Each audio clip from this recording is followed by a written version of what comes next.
latest trends, threats, technologies in cybersecurity, helping you stay one step ahead and cyber wise. Our guest today is David Branscome, Global Partner Solutions Architect with Microsoft. How are you doing, Dave? Doing well. Thank you for having me, Danny.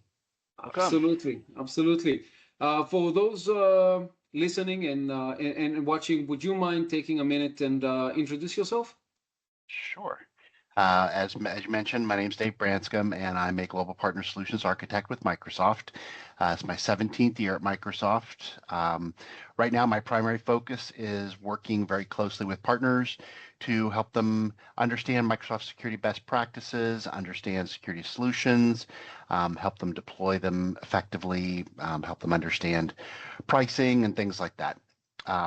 My career in cybersecurity began a couple decades ago, Mm-hmm. and I started in what most people would consider traditional IT, doing Active Directory, Exchange, SCOM, SCCM, that kind of stuff. And around 2008 or 9, I started working with BPOS and that sort of stuff. So over the years, I've had the privilege of working on a number of different security initiatives, and that's ranged from on-premises to the cloud environments that we're working with today. And I get to work with guys like you, and that's what makes my job fun. In my spare time, and when I have freedom to do so, I love to scuba dive. Oh, My first scuba diving experience was actually in Fiji. So that it really spoiled me. I got to see some really cool stuff, but I've been able to go to some different places around the world and scuba dive, and that's something I really enjoy. well, Ooh. I envy you. You know, for me, diving into the ocean and pray to God that I'll be able to come back breathing is a scary thought, especially if there are sharks around. So yeah, well done. This is amazing. Question for you. You've mentioned that you've been around for a while, and again, not to disclose how old you are, but what are some of the, I would say, the most common trends, if you will, or challenges that you're currently seeing in cybersecurity? So recently there have been some advancements and changes and modifications in the way that Hmm. threat actors are approaching their campaigns. Pretty recently, we've seen one of the threat actors that Microsoft's labeled Storm 2372 doing a lot of device code phishing campaigns, and so they're trying to send links to people that look like Teams or some other video conferencing link, and there's a code that they want you to enter. And when you enter the code, then it allows them to steal tokens. And so they capture the authentication tokens, and that gives them persistent access. So threat actors are continuing to modify the way that they approach Hmm. their initial access and things like that. One of the interesting ones is Flax Typhoon. So they're a North Korean threat group, and they have been conducting some campaigns recently where they pose as legitimate companies and get people to install an MSI, and in that MSI is some malware that they then use to steal data from your browser. And the other angle to that is that they're building a blockchain development platform that does the same thing, right? So it potentially will steal your cryptocurrency, right? They Wow. pose as a development platform. Um, but it's a pretty interesting campaign, and I mean it just illustrates how the threat actors are really looking at things differently and taking the pulse of what's going on in the world and what people are interested in, and adapting their attacks to to kind of capitalize on what people seem to be interested in and what they will respond to. Yeah. Well, and that's the thing, David, with all of these advanced persistent threats, these threat actors out there. it's really a puzzle for them, right? I mean, anyone who has done pen testing or white hacking in some form realizes that it's really about figuring the puzzle out. And part of that is exactly what you're talking about, is saying, well, let's see how everyone's communicating, right? Just enumerating that environment and doing that recon really changes up their attack strategy. I mean, you have to. That's what their whole job is as a malicious actor, is just to figure things out. They've got infinite time. We as defenders don't, but they have infinite time to figure out what they're going to do. And then AI assisting them in building that malicious code or helping them figure out some of the more complex details can't help with that effort as well. Yeah, no, that's exactly true. And the thing that's kind of interesting about that is that threat actors, they need to build a sense of urgency, right? They need you to click on this before you have time to think about it and kind of reason through, should I be doing this? So they create a sense of urgency, and so they have to be aware of like what's in the news, what is what's the pulse of what people are interested in. Is there a disaster that they can capitalize on and say, send money to help the people of this disaster, or whatever it might be. So they're very tuned into what's happening in the world and what is maybe tugging on people's heartstrings as well. So it's very much a skill in understanding what makes people tick, and then using that against them. Absolutely. And well, the thing is too, is like, it's not just one guy sitting at a computer figuring all this out. There are, especially when it comes to the nation state actors, there are teams of people that just handle specific aspects of that attack, right? You've got your team that's figuring out the code, team that's figuring out the social part of it, teams that are doing translation. There's so many different teams that come together and to really create these effective attacks based on exactly what you're saying. They start with a motivation, they give it that sense of urgency, and then they bring in the technology, and it seems like almost an impossible task to defend against. But there are ways to do it, that's for sure. Well, and so interesting question. With your experience at Microsoft, Dave, what's I would say, how Microsoft differentiate themselves against this, I would say, cynical abuse of world events? Right? How does Microsoft help customers or organizations, not just customers, but organizations in general, protect themselves against it? Is there like a specific approach that Microsoft is taking?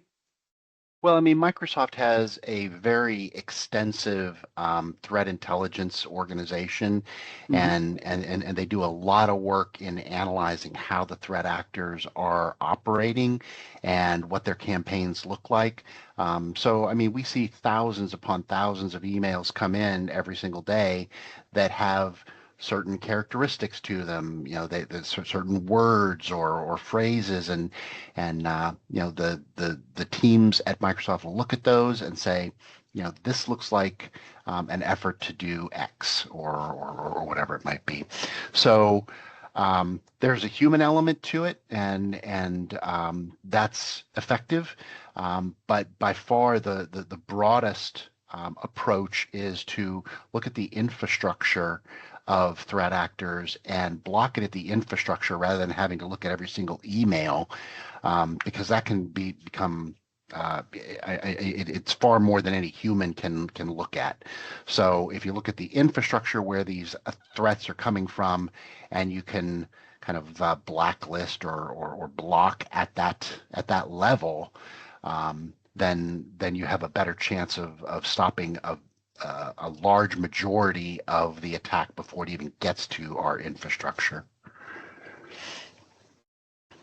Absolutely. I mean, there are so many different events that are occurring every second. Like, I think you hit the nail right on the head there. There is no way a human analyst working at the top of their speed could ever approach what is required to be even remotely defensible against all these attacks. I think this is a great approach. And I think Microsoft sharing that within all of their tools is also critical. I spend a lot of time in Sentinel, and having that up-to-date threat intelligence that we get from Microsoft, as well as all of those lessons learned put into the products themselves, really allow me as a defender to focus more on defending rather than developing the tools. So that's all.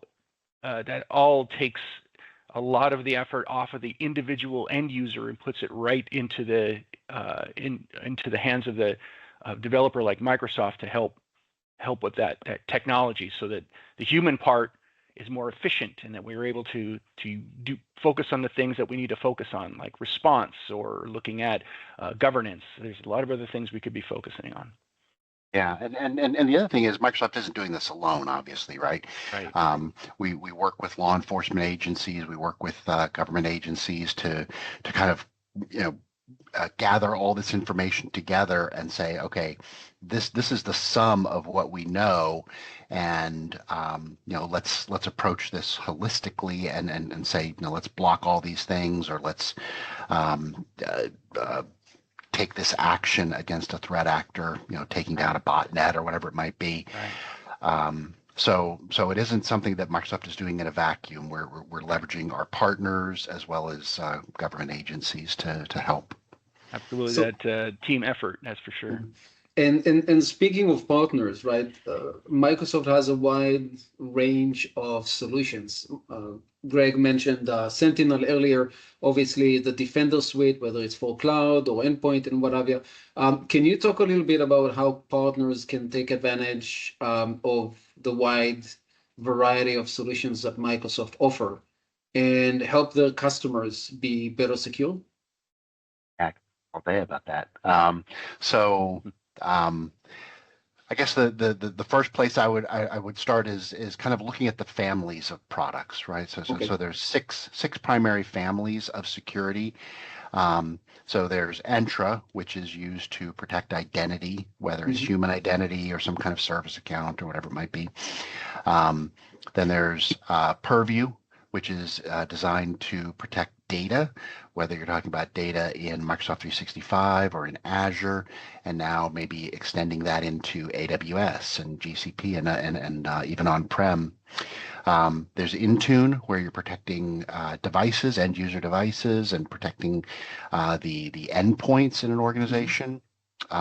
Priva, which is maybe a lesser-known product, but it's designed around privacy needs, so approaching things like GDPR from an organizational standpoint.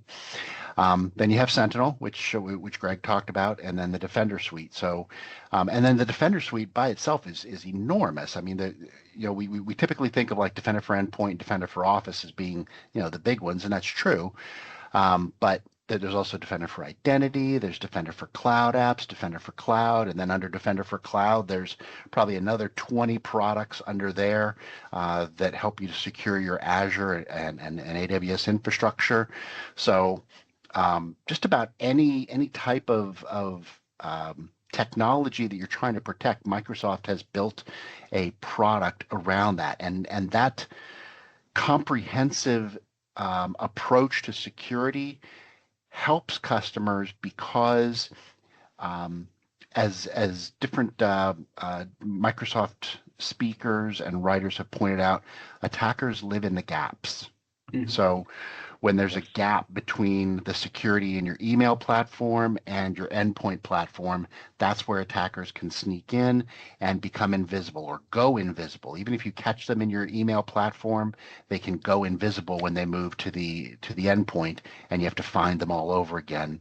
But when we keep that thread of detection all the way through, then it makes it a little bit easier. It gives you a fighting chance to identify what they're doing and maybe block them before they achieve their end objective.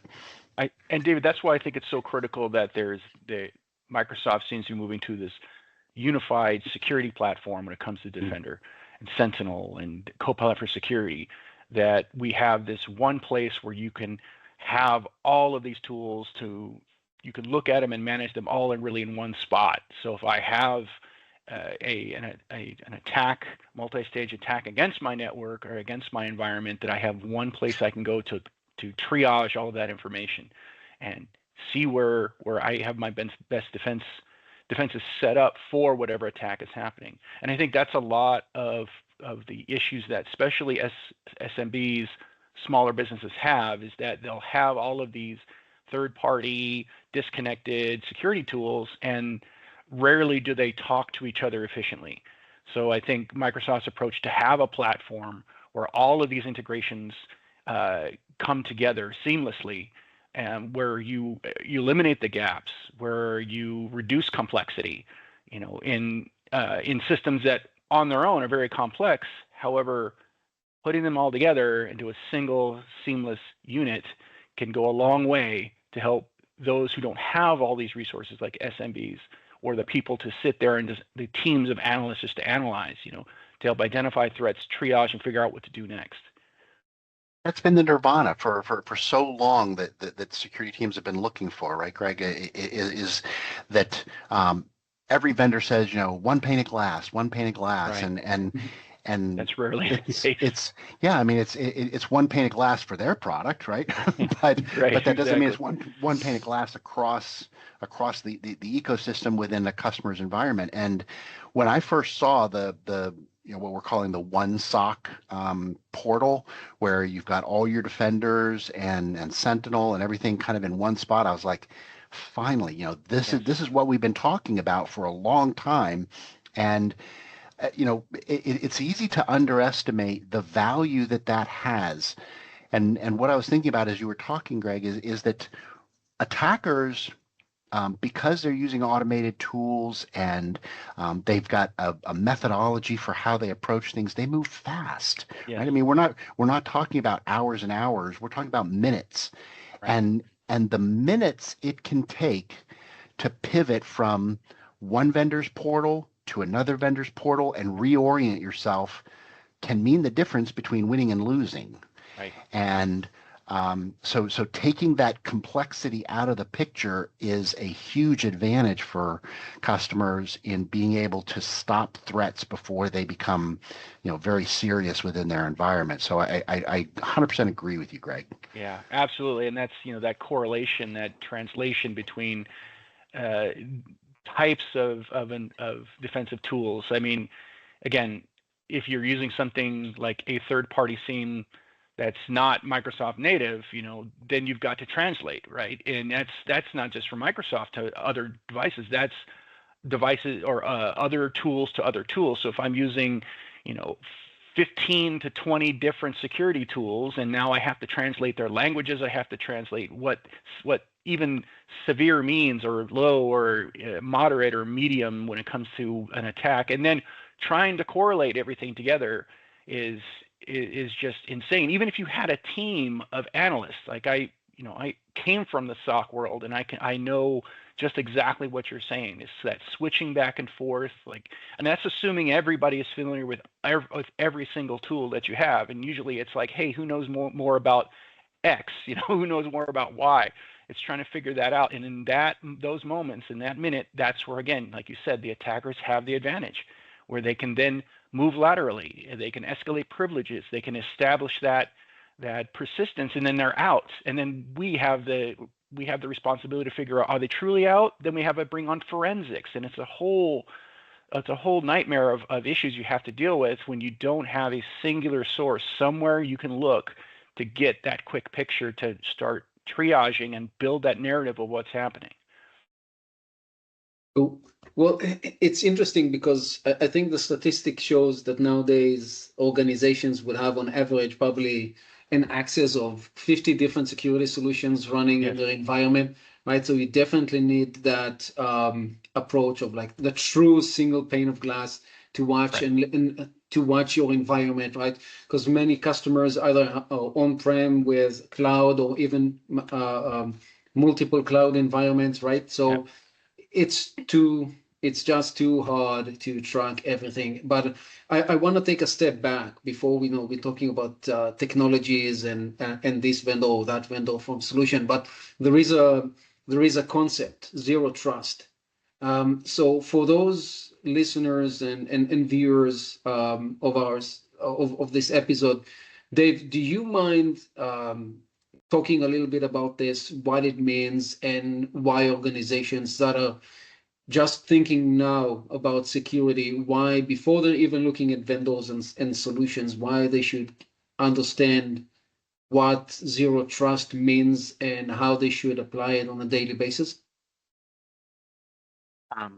So zero trust is not a new concept. It's not even a Microsoft unique concept. It's very well known across the industry.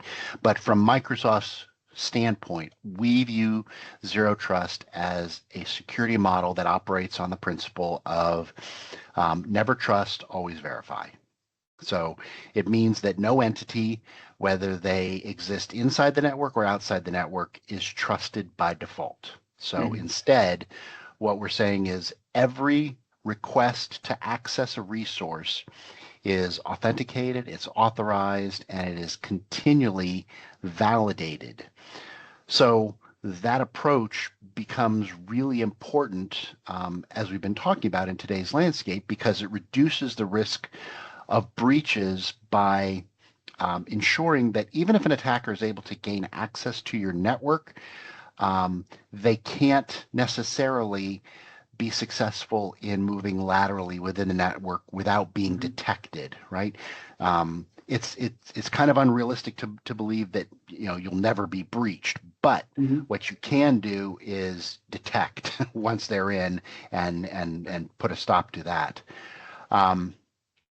So Microsoft does provide a set of tools and capabilities that help you to implement zero trust in your network. Things like conditional access. So conditional access is the principle that when you are trying to authenticate to a service within or using your Entra ID, that we're going to look at things like what is the service you're trying to access, what is the network you're coming from, what is the device that you're in or that you're logged into. What is the status of your user account? Do we know that the password that you're using has been identified on the dark web as having been compromised? Are you a risky user? Is the login itself risky because it's coming from an unknown location?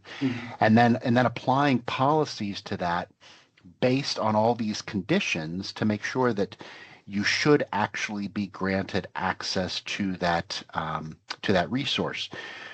Now, one of the things I think is interesting is that that's important for end user logins, and that's great. But what we've also made possible is the ability to do this with workload and service account identities. So logins to a service account can also be managed. And those have traditionally been favorite accounts to target by threat actors because typically they have very high privileges and typically the passwords are never changed. So once you gain access to that account, you kind of run the show for a while.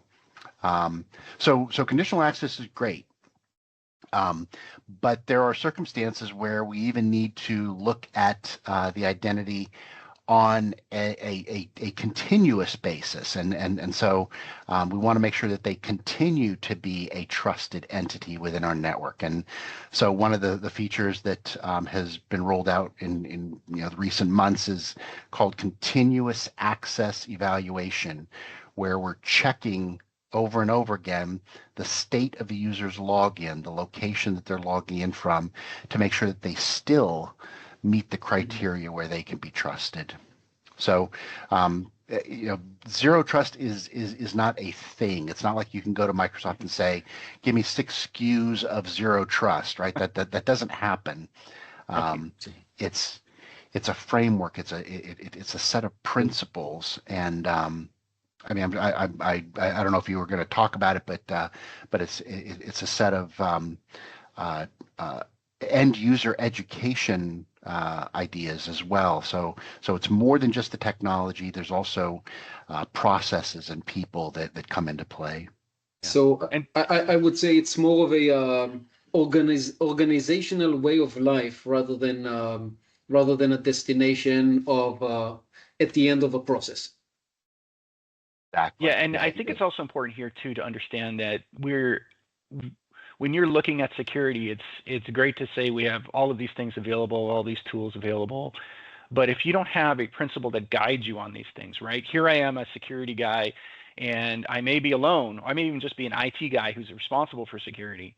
And now I have to implement these maybe, all of these possibilities of tools from across the commercial industry on for security. What do I do? How do I even begin? I mean, what do you use to even evaluate this? I think Zero Trust has become so popular because it gives you a solid methodology, maybe even just a core philosophy on how you need to approach. What am I doing? Like, do I just randomly put security tools in place because I think I'm being secure? But something like Zero Trust then allows guidance, right? I now have guidance to go in a direction, right? Zero Trust, like you said, David, is not a SKU. It's not a product. It's a journey. It's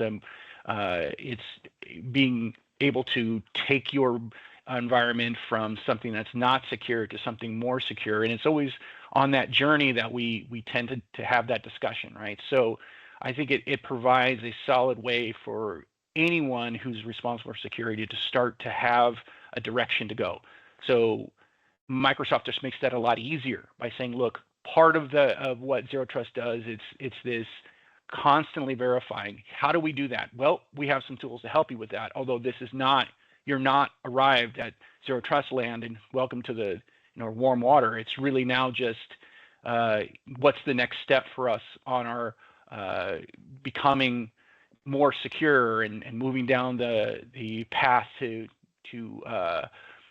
taking that next step to protect our environment and all the assets in it. So I think it really has done a lot across for IT in many industries, regardless of where they operate in, to help guide them. And because what's the alternative, right? What's the alternative? We just sit and hopefully put up our castle walls and hope that nobody ever gets in. There's no other way to go, really, that makes sense to someone that doesn't have a lot of resources to begin that journey. So I think it's in Microsoft's defense too. They also have done this for a number of years, so this isn't something new that just came up from them. This has been put into all of their products they've been putting out for the last several years. So it's an excellent way, I think, for customers to approach security.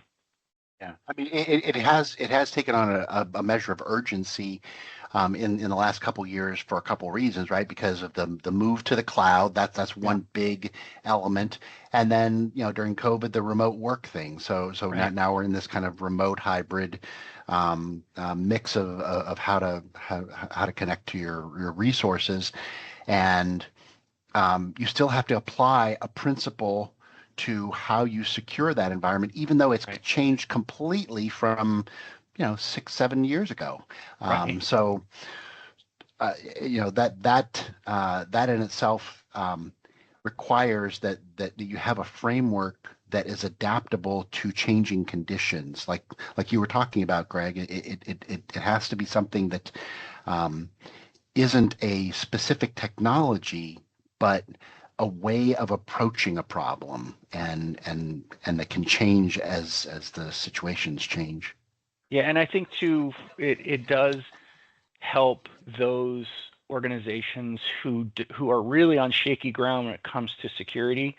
They may have shotgunned some security products in their environment, but they have no unified idea on what to do with that, right? Well, where are we? How do we assess where we're at? Do we have any methods to do that? And I think this goes a long way to help them realize that taking these steps puts you down the maturity level, the road to being more secure. And you're never going to achieve total security, but if here's a way, a metric for you to measure this, so you can sort of figure out where you are when it comes to security overall. So again, I've always been a big fan of Zero Trust, and I continue to really push that forward whenever I have a chance to talk about it. So yeah, and I think kind of along the lines of what you're saying there, Greg, is that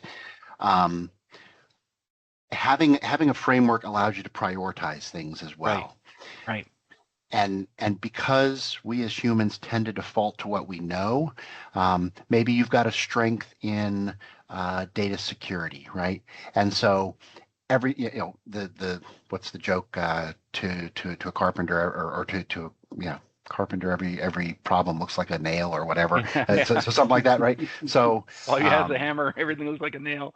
yeah. So you're going to implement data security, and that's fine. I mean, it's important, but if you're not paying attention to identity, then someone compromises the identity, they have access to the data. So Absolutely.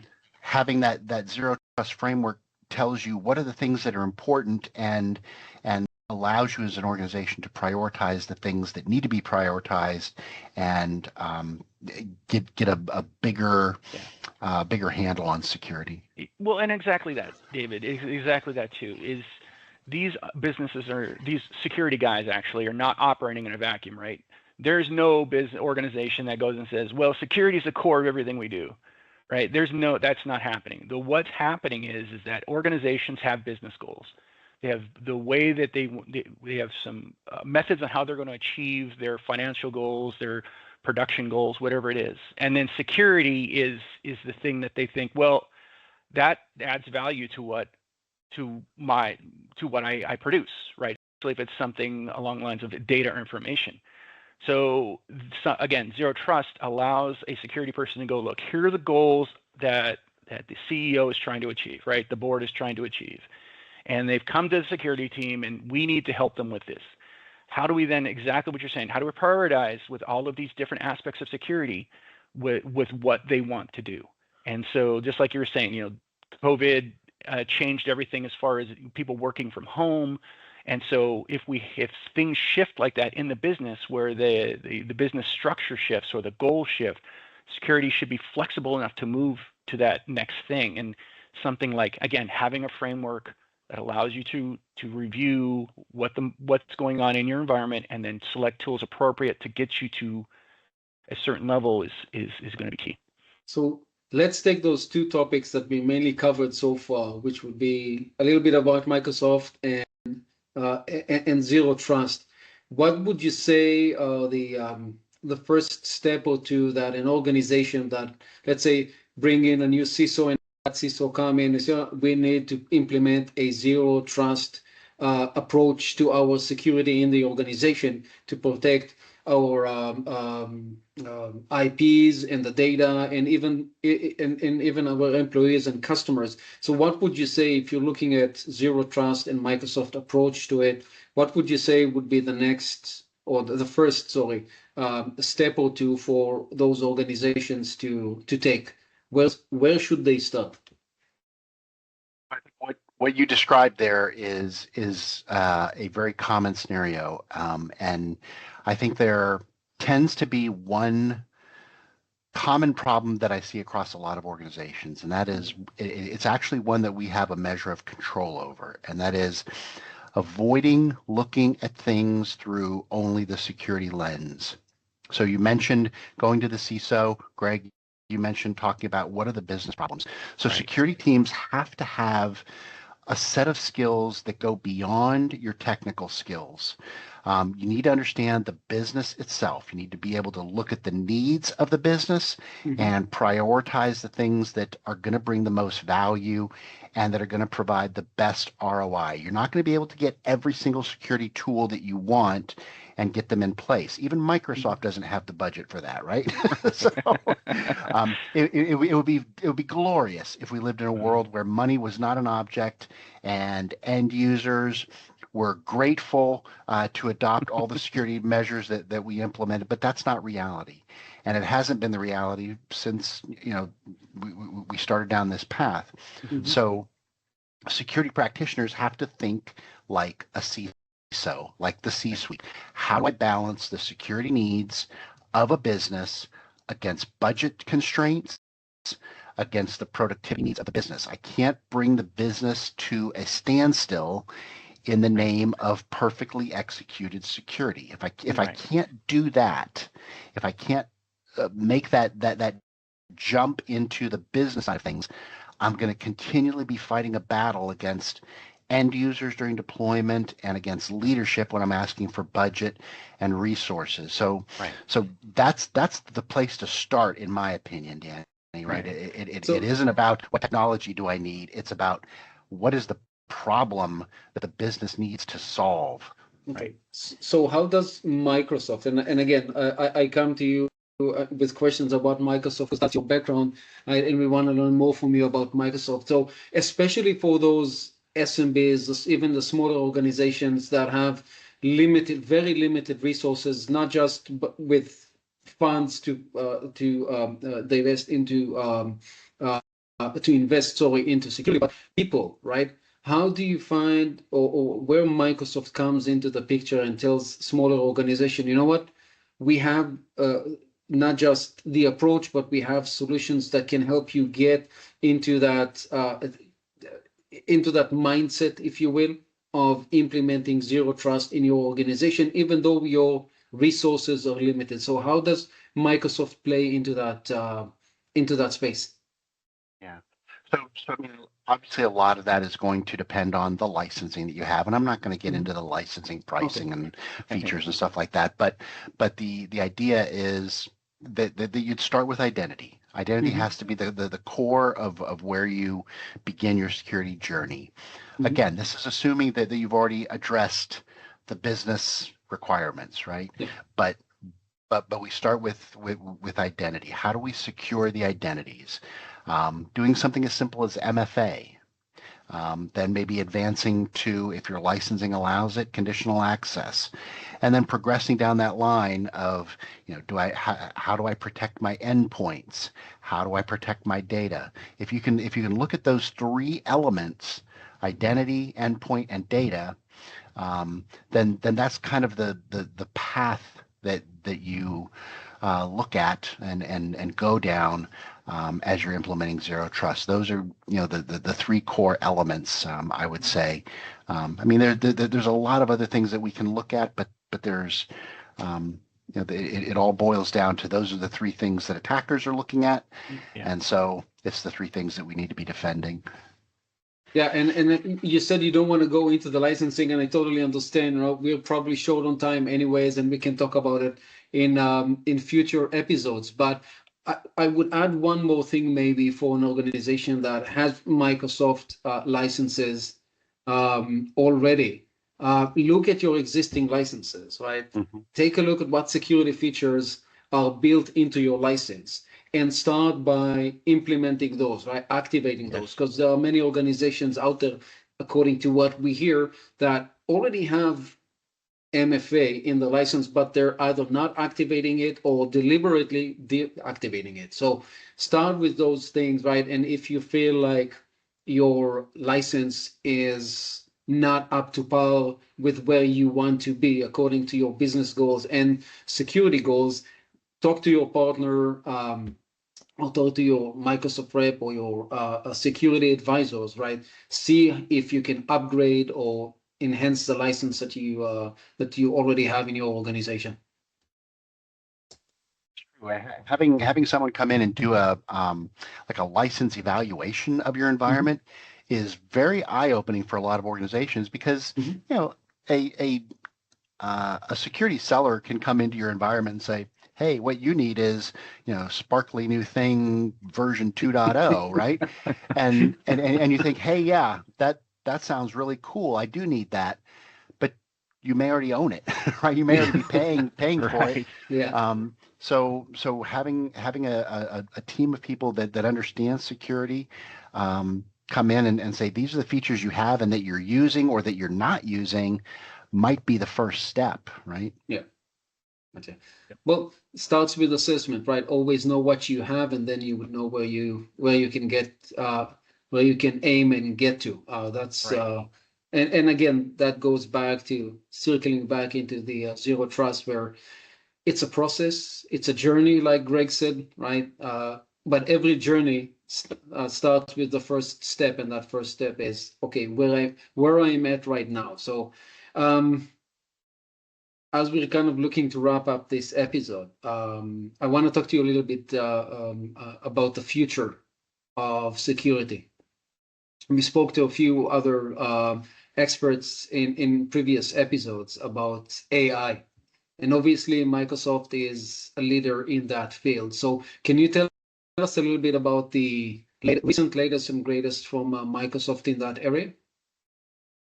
Yeah, I mean, a little bit, sure. So AI, in case you haven't heard of it, right? What's this AI is you is speak of?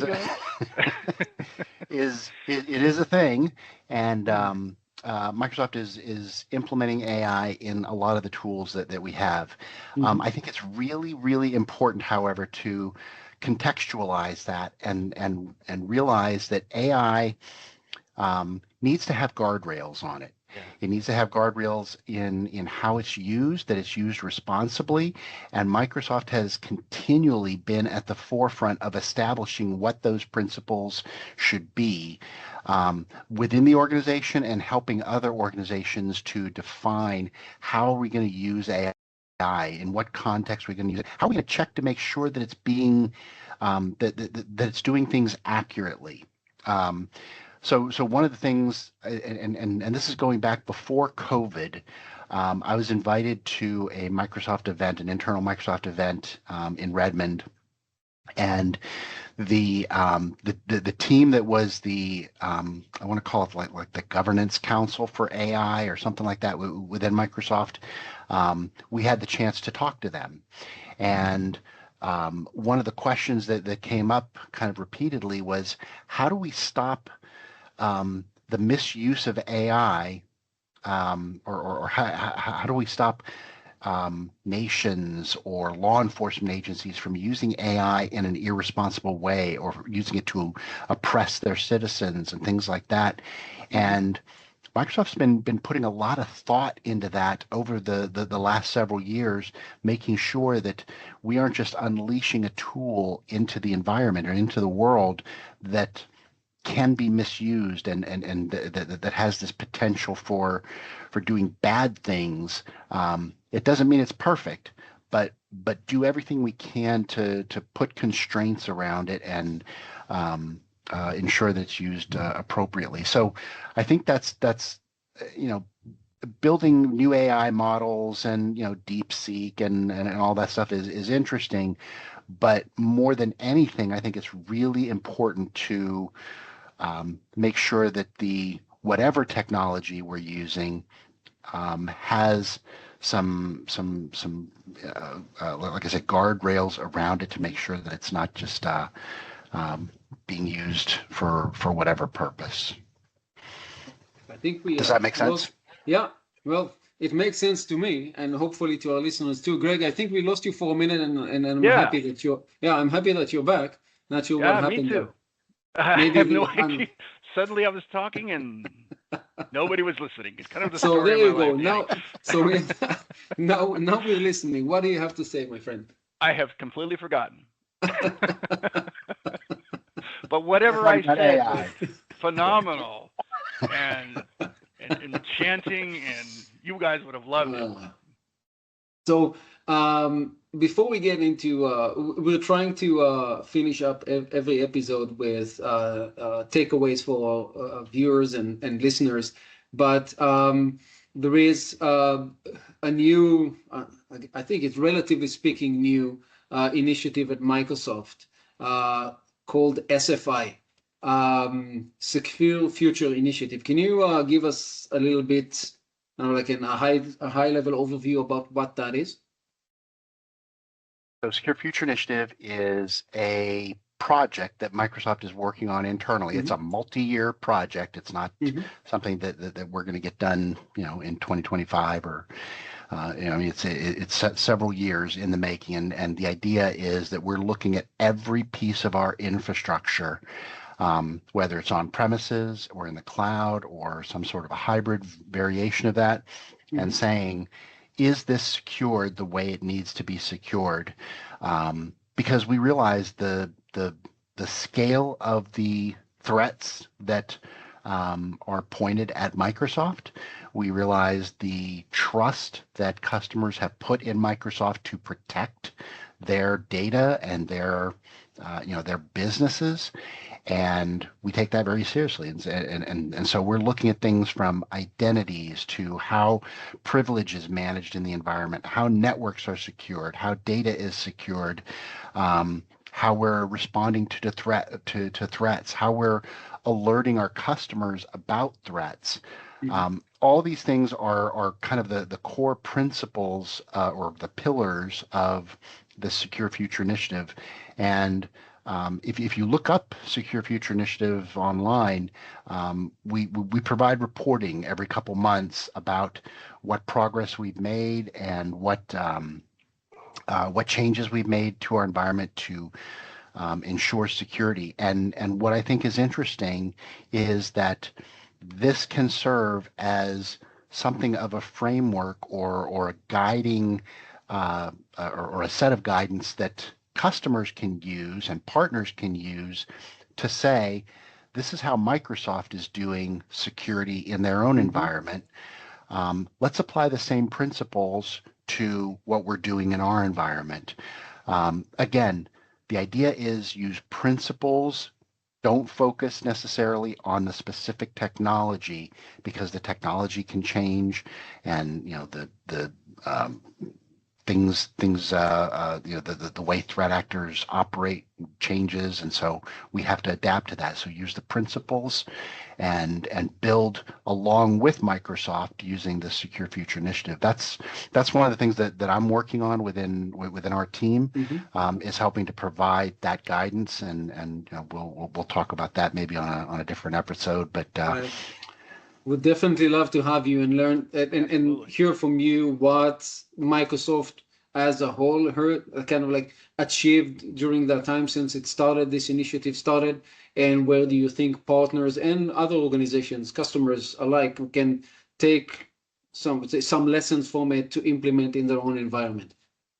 I would love to have you. Yeah, I would love to have you there with us again here. But maybe for kind of like final thoughts, if you will, kind of like to share, what would you say? What would you have do you have any takeaways for listeners today from our sessions, and maybe even things that we haven't spoken about that they kind of like need to, I would say, take into account after listening to you today? I think the first thing is, don't try to boil the ocean with security. If you don't know where to start, ask somebody for help. Start small. Don't try to approach every problem all at once. You probably don't have the budget. You probably don't have the the skill set to do that. But tackle problems piecemeal. And like you were talking about earlier, Danny, that may mean looking at a problem one piece at a time. Maybe you deal with identity first, and then when you have budget and you've got the identity stuff kind of squared away, then look at your endpoints and then look at your data. But start somewhere. Right? Yeah. You have to start somewhere. Don't just say, it's too big a problem, I can't tackle it all at once, so I'm not going to do anything, and just wish for the best. That's not a strategy. Well, I mean, it's a strategy. It's a bad one. But well, I thought when I asked you that, I thought you were going to say, well, the best way and place to start is scuba diving in Fiji. But that'll clear your head. That'll clear your mind, right? It's like the Zen thing going on here, right? Now my head is clear. I can now move on to figure out how to eat this elephant bite by bite. So yeah. Well, perfect, guys. So I want to thank you, David. Greg, as always, it's a pleasure hosting another episode with you. And I want to thank our viewers, our listeners, for tuning into Cyber Wise Guys, because staying secure means staying smart. And until next time, stay vigilant, stay informed, and stay cyber wise. Have a good one.